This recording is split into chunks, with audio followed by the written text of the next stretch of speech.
Assalamualaikum warahmatullahi taala wabarakatuh dan salam sejahtera. InsyaAllah pada hari ini saya ingin berkongsi dengan tuan-puan berkaitan dengan isu LGBT, kecelaruan LGBT. Kalau kita lihat kepada isu LGBT ni tuan-puan, isu LGBT ni bukanlah perkara yang baru saja dibincangkan. Sebenarnya isu LGBT ni telah lama dibincangkan, malah telah diceritakan oleh Allah dalam Al-Quran, iaitu berkaitan dengan kisah peristiwa kepada kaum Nabi Lut. LGBT ni adalah definisi ketika inilah yang bermaksud L adalah lesbian, G adalah gay, B adalah bisexual dan T adalah transsexual. Cerita pasal golongan LGBT ni tuan-puan bahawa telah pun termaktub dalam Al-Quran dalam surah Al-A'raf ayat 80 hingga 84, yang bermaksud Allah kata, dan Nabi Lut kami utuskan. Ingatlah ketika Nabi Lut berkata kepada kaum mereka, patutkah kamu melakukan perbuatan yang keji yang tidak pernah dilakukan oleh seorang pun daripada penduduk alam ini sebelum kamu. Sesungguhnya kamu mendatangi lelaki untuk memuaskan nafsu syahwat kamu dengan meninggalkan perempuan. Bahkan kamu ini adalah kaum yang melampaui batas. Dan tiada jawapan oleh kaumnya, melainkan mereka berkata, usir Nabi Lut itu, keluarkan Nabi Lut daripada kawasan kita, daripada bandar ini. Sesungguhnya kaum Lut dan pengikutnya adalah orang yang mendakwa dia ni suci. Maka Allah selamatkan kaum Lut dan ahli keluarganya dan pengikutnya, melainkan isteri Nabi Lut sendiri, kerana isteri Nabi Lut adalah tergolong orang-orang yang dibinasakan itu, iaitu orang yang bersubahat dengan orang kumpulan LGBT tersebut. Dan kami telah menghujani mereka dengan hujan batu yang membinasakan. Oleh itu lihatlah bagaimana akibat orang-orang yang melakukan kesalahan.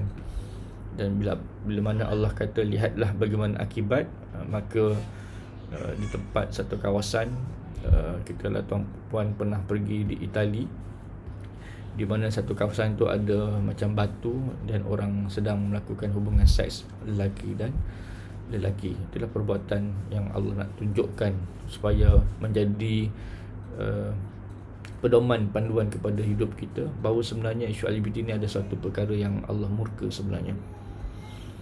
Baik, kalau menurut Blanche Consulting, lesbian ni merujuk kepada kaum perempuan yang tertarik dengan kaum sejenisnya, iaitu perempuan ni dia memang suka dengan perempuan, manakala gay ni pula adalah orang yang lelaki dan tertarik dengan yang lelaki.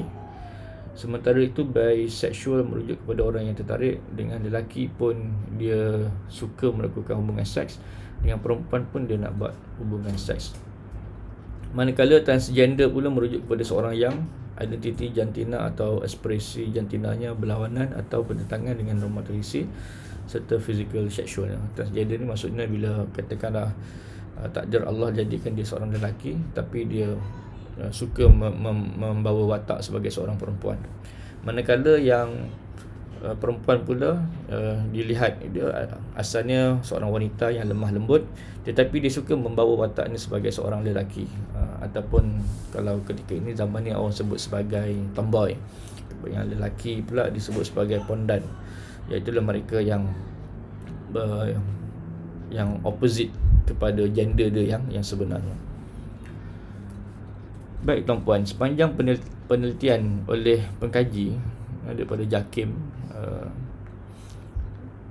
wujud kecenderungan di kalangan ilmuwan dan pengamal LGBT ini, khususnya di barat, yang menyokong perbuatan homoseksual dan menggunakan ayat-ayat Al-Quran, khususnya yang menceritakan tentang kisah umat Nabi Lut, dengan memberikan penafsiran baru yang ternyata menyeleweng daripada penafsiran yang muktabar.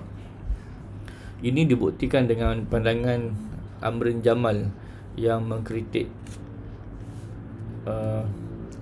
penafsiran ayat berkaitan umat Nabi Lut yang disebut sebanyak 14 tempat dalam Al-Quran. Misalnya pada ayat surah ke-6 ayat 85 hingga 87, 38, 11 hingga 14, surah yang ke-54 ayat 33 hingga 40, yang kononnya mengharamkan homoseksual. Sebaliknya menegaskan di antara punca umat Nabi Lut diazab kerana berlakunya keganasan seksual. Pandangan ini disokong oleh Malik Nahas dan Sahrur.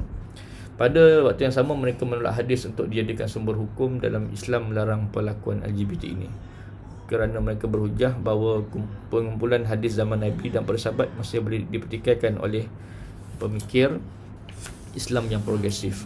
Maksudnya bila sexual interest ni, dia bukan orang yang jahil yang buat. Orang yang ahli yang agamawan pun, yang mempunyai ilmu agama pun, kalau dia tertarik dengan seksual jantina yang sama, dia juga boleh menggunakan ayat Al-Quran itu untuk mentafsir, untuk memuaskan hawa nafsu dia. Malah di barat memang menjaga human right, maksudnya hak-hak mereka untuk melakukan LGBT ini. Ini dibuktikan dengan, kalau kita tengok dalam buku panduan isu seksual pun LGBT ni dekat luar negara.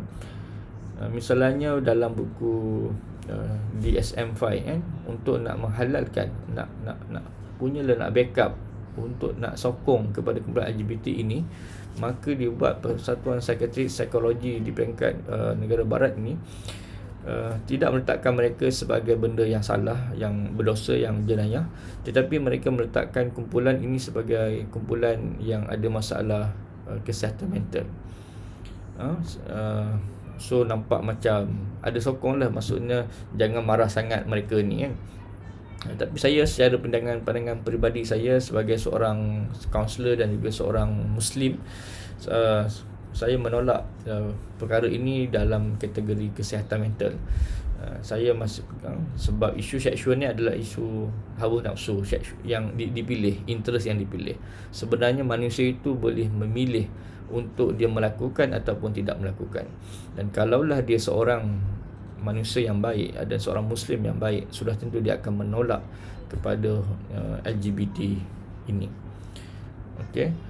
Tak banyak sebenarnya, walaupun ada setengah agama kata dia menghalalkan LGBT, sebenarnya fakta-fakta itu pun sebenarnya tak kuat.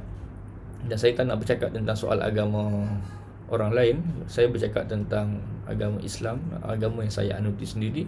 Sudah tentu sama sekali tidak akan berlaku, maksudnya tidak ada hujah ataupun fakta yang menyatakan bahawa Islam menghalalkan LGBT. Sebab kita tahu LGBT sudah tentunya tidak boleh diterima. Sains pun tak boleh nak terima. Maksudnya hubungan seks antara lelaki dan lelaki mustahil akan berlakunya persenyawaan.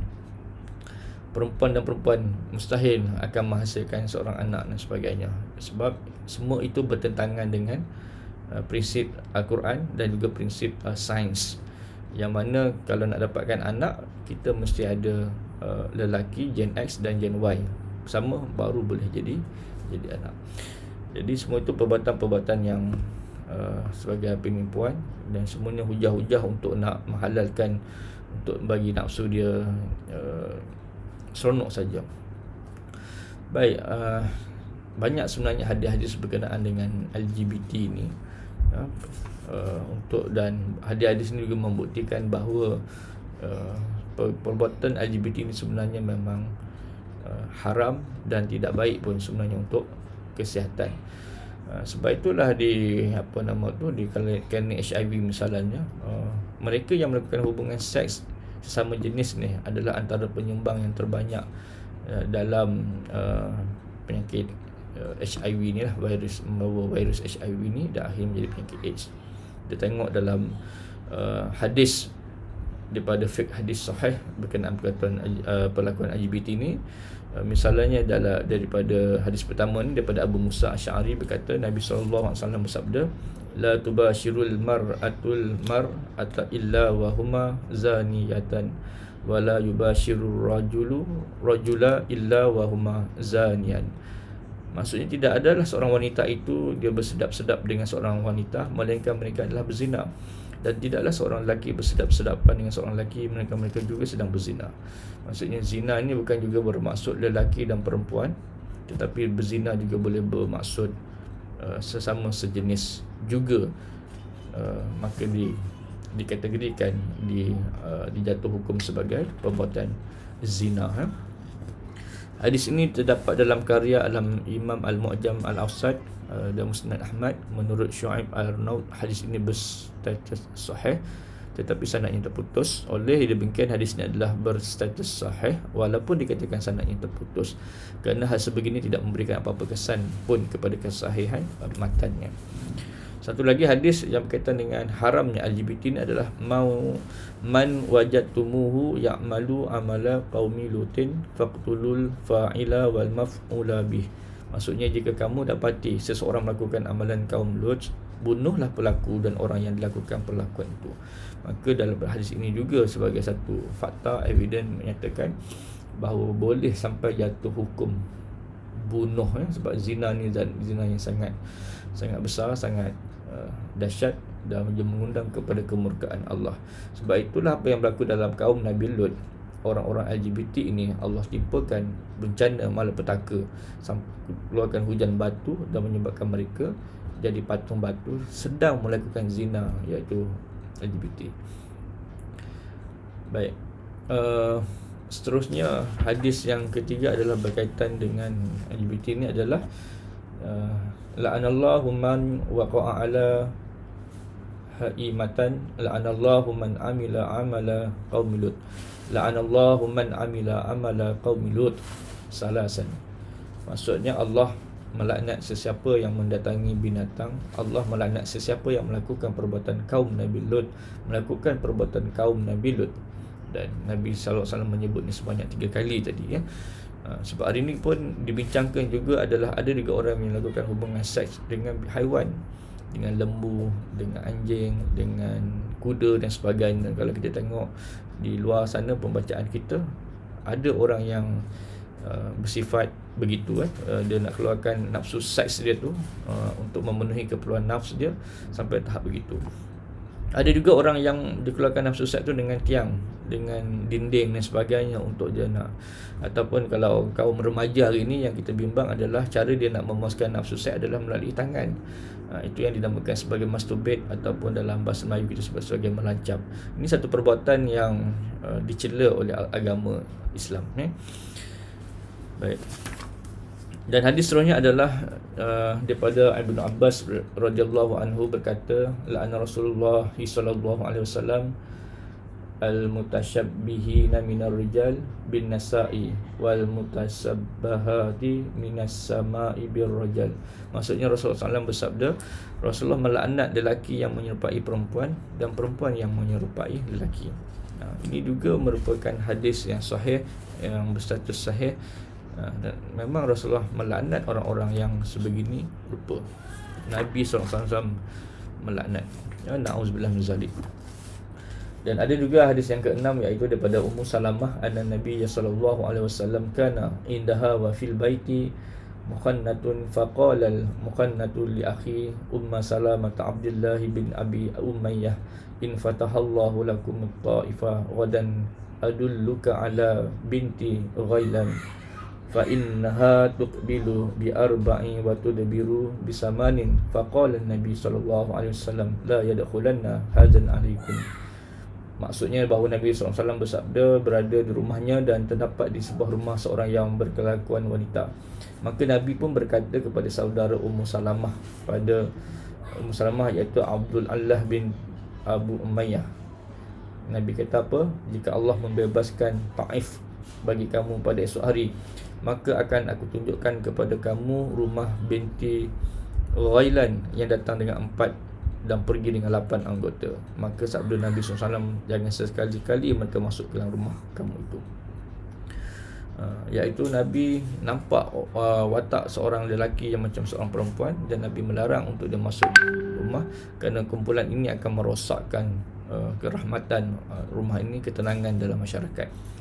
Sini membuktikan bahawa perbuatan LGBT ini memang sangat jelas bertentangan dengan Islam dan haram, dan dia akan merosakkan masyarakat. Dan hari ini kita tengok pun, agak sedih kerana isu LGBT ni, tuan imam, dia juga seorang ustaz, dia juga seorang cikgu, seorang pensyarah, mungkin seorang lawyer yang terjebak dengan LGBT tersebut, LGBT pada hari ini. Dan kebanyakan orang-orang kumpulan LGBT ini dia cara dia untuk nak menghalalkan cara dia adalah dengan lagaknya bagi seorang maskulin. Dan kononnya kadang-kadang selalu kalau bagi tahu dekat orang lain bahawa mereka ni macam seolah-olahnya masuk individu yang dilahirkan ditindas masa kanak-kanak mungkin didera, masa kanak-kanak disindir, dipeli, diejek, maka perbuatan tersebut itu disebagaikan turning point ataupun alasan untuk menghalalkan mereka melakukan LGBT tersebut. Kepada para pendengar sekalian, ataupun sekiranya adalah di dalam kalangan tuan-puan ini yang mendengar daripada yang pengamal LGBT, maka saya menyeru pada tuan-puan supaya tidak denial, supaya bertaubatlah daripada melakukan perbuatan tersebut. Kembalilah kepada Allah, kembalilah kepada ajaran yang baik, masyarakat yang Islam yang terbaik. Jumpalah dengan orang yang betul, orang yang tepat, orang yang benar, yang boleh membimbing anda semua untuk kembali kepada cara hidup, gaya hidup amalan seks yang benar, yang sahih, yang sihat dan selamat. Kerana sampai bila anda nak berterusan begitu, sedarlah bahawa sebenarnya apabila anda mengamalkan peramal LGBT ini, sudah tentu sebenarnya anda membahayakan diri anda sendiri, sebab orang yang peramal LGBT ini sangat besar terdedah dengan virus HIV, penyakit AIDS, dan dalam masa yang sama dia boleh merebak dan lebih kita sedih ialah apabila peramal LGBT ini dia berkahwin dan virus itu disebarkan melalui isterinya, isteri ini kepada anak dan sebagainya kan. Jadi akhirnya masyarakat ni jadi huru-hara virus. Cukuplah macam apa nama virus COVID-19 yang sebelum kita alami ini. Itu berbeza yang lain lah. Itu bukan sebab zina, tetapi itu sebab perkara yang lain lah, mungkin berkaitan dengan mutasi pada haiwan binatang eksotik dan sebagainya. Yang itu tak apa, saya tak nak bincang pasal COVID, saya nak bincang pasal virus HIV ini. Kalau tidak diurus dengan baik, kalau kita tidak tinggalkan perkara-perkara yang tidak baik ini, khususnya berkaitan dengan seks LGBT ini, maka kita risau dan kita bimbang masyarakat ini akan rosak dan semuanya berpenyakit, lemah, dan akhirnya umat Islam akan jadi lemah dan negara kita pun akan menjadi lemah. Okay, baik. Kepada mereka yang terlibat dengan LGBT ini, jangan putus asa dengan rahmat Allah. Kalau rasa nak patah balik, jangan rasa lemah, jangan rasa takut. Kembalilah kepada kehidupan yang normal, kehidupan yang sihat. InsyaAllah saya mendoakan kepada tuan-puan, semoga kalau kita ada anak, jagalah mereka dengan baik. Analisislah setiap tingkah laku mereka. Kalau mereka yang lelaki yang suka bermakeup, hati-hati, kena tengok, kena duduk dengan dia, dengar isi hati dia, supaya mereka ni tidak terjebak, anak-anak ni tidak terjebak dengan rakan-rakan yang dikatakan sebagai lemah lembut ni, yang terlalu ramai, dan akhirnya mereka di belakang kita, mereka melakukan aktiviti-aktiviti yang bertentangan dengan syariat agama, dan sudah tentunya aktiviti homoseksual juga sebenarnya bertentangan dengan perlembagaan negara Malaysia ini. Sebab hari ini sudah ada kumpulan yang agak kuat juga, agak kukuh juga bunyinya, dan berani untuk bersuara di sidang parlimen ataupun menyuarakan di peringkat publik secara umum di khalayak bahawa orang LGBT ini perlu diberikan hak. Okay? Sebagai manusia mereka ada hak, sebagai manusia kita tidak menafikan mereka ada hak, tetapi untuk mengganggu kehidupan masyarakat yang harmoni ketika ini tanpa LGBT, maka itu bukanlah hak lah. Sebab dalam perundangan dalam Islam, soal hak tu dia ada batasan lah. Bukanlah bermakna perkara yang asalah orang yang berdosa, orang yang salah, orang yang tu boleh melakukan untuk dapatkan hak mereka. Kalau macam tu, letih lah kalau dekat sebuah negara, kampung, kalau seorang pencuri juga akan bercakap tentang hak dia, maka takkan kita nak berikan kebebasan dia untuk mencuri. Seorang pembunuh juga menyatakan memberikan hujah untuk ada hak untuk membunuh, takkan kita nak biarkan pembunuh ini dalam negara kita. Sudah tentulah keadaan harmoni masyarakat akan bercelaru dan huru-hara, dan kita tidak mahu generasi kita ini semakin lemah dan menyebabkan bukan itu saja, malah negara yang kita mahu capai iaitu baldatun thayyibatun wa rabbun ghafur, iaitu sebuah negara yang makmur, makmur dengan ekonomi dan sebagainya, dan kita mahu juga rahmat Allah dan Allah mengampunkan dosa-dosa rakyat kita semua ini. Dan tak naklah dengan aktiviti yang tidak sihat seperti LGBT ini menyebabkan Allah murka kepada kita, dan maka bala musibah akan diturunkan kepada kita. Na'udzubillah min zalik. So saya fikir cukup sekadar ini untuk kita bincangkan berkaitan dengan LGBT ini. So kalau tuan-puan ataupun para pendengar semua nak tahu tentang LGBT dan untuk mendapatkan nasihat, hemat nasihat, bolehlah berjumpa dengan saya sendiri ataupun kaunselor di tempat anda, organisasi masing-masing yang mempunyai kepakaran untuk menguruskan isu berkaitan dengan LGBT ini. Jangan malu, jangan segan. InsyaAllah semoga bila kita nak patah balik ataupun kita nak bantu mereka kumpulan LGBT ini, maka setiap langkah, setiap fikiran kita ini para malaikat dan Allah mencatatkan sebagai amalan yang pahala, dan juga sebenarnya amalan yang soleh kepada kita. Dan insyaAllah dengan amalan yang soleh itu nanti Allah akan balas kita kebaikan ni insyaAllah di akhirat nanti dengan syurga yang syurga Jannatul Adnin, syurga yang mana di bawahnya mengalir air sungai yang sangat tenang dan mendamaikan. Wallahu alam, saya mohon maaf kalau tersalah kata, salah bicara. Wabillahi taufiq wa hidayah. Wassalamualaikum warahmatullahi taala wabarakatuh.